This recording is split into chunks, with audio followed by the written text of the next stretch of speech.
2014 թվականի նոյեմբերի 10-ին Երևան-Գյումրի ավտոճանապարհին Հոռոմ գյուղի խաչմերուկում տեղի ունեցած վթարի հետևանքով մահացել էր 7 ուղևոր, եւս 7-ը մարմնական տարբեր աստիճանի վնասվածքներով տեղափոխվել էին Գյումրի բժշկական կենտրոն։ Շիրակի մարզի Առաջինատյանի ընդհանուր իրավասության դատարանում ընթացող դատավարությանը ներկայացել էին գործով տուժողները, տուժողի իրավահաջորդները եւ տուժողի օրինական ներկայացուցիչները։ Նիստին չէին մասնակցում միայն 2 տուժող եւ 1 տուժողի իրավահաջորդ։ Իսկ տուժողի իրավահաջորդներից Լևոն Սարգսյանի փոխարեն համապատասխան լիազորագրով դատարան էր ներկայացել Գայանե Գևորգյանը։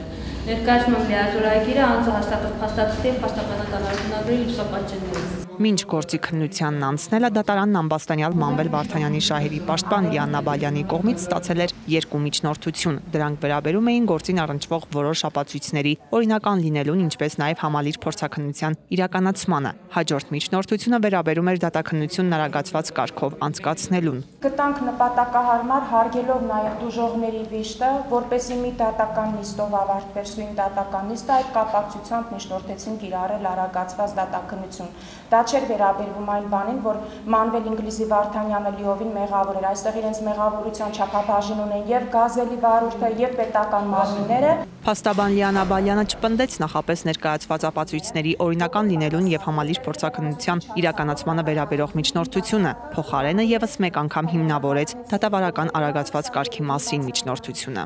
Հարգելի պարոն Մանուկյան, միջնորդությունը ներկայացրել է Մանվել Ինգլիզի Վարդանյանը եւ իրեն մեղավոր է ճանաչում քրեական օրենսգրքի 242 հոդվածի 3-րդ մասով եւ խորհրդակցելով ինձ հետ արագացված դատաքննություն կիրառելու կարգի մասին,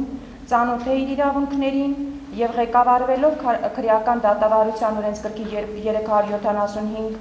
պրիմ եւ 375 2 հոդվածներով խնդրում է կիրառել արագացված դատաքննության կարգ։ Եթե դատարանն ասնի արագացված կարգով ուշադրություն,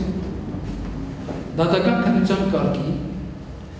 ապա եթե դրա արդյունքում պատիժ նշանակվի, ապա նշանակված պատիժը չի կարող գերազանցել կատարված հանցավոր արարքի համար նախատեսված առավել խիստ պատժի 2/3։ Ահա նման պայմաններում տուժողները, տուժողի իրավահաջորդները, իհարկե ես առանձին կարծիք ունեմ, ինչ կարծիքի են գործով արագացված կարգով դատական քննության կարգ կիրառելու վերաբերյալ։ Տուժողներից եւ տուժողների իրավահաջորդներից ոմանք միջնորդության ընդունումը թողեցին դատարանի հայեցողությանը, մյուսներն էլ առարկեցին այն։ Դժմեն մեր փաստաբանի ասացին, թե որ մտնում է մեր դրության մեջ, թող ինքը այդ մասի չանհանգստանա,